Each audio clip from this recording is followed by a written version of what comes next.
ഒരുപാട് കാലം തർക്കത്തിലുള്ള ആ നബിദിനത്തിന്റെ കാര്യത്തിൽ അങ്ങനെ പരിസമാപ്തി കുറിക്കുന്നു. അതിലൊരു തീരുമാനമായി.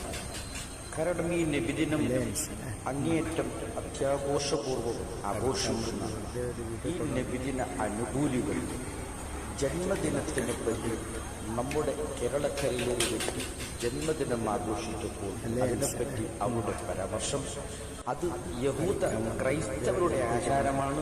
അത് ഒരിക്കലും ഇസ്ലാമിന് ഉൾക്കൊള്ളാൻ കഴിയില്ല. ഇസ്ലാമിന് അതിൽ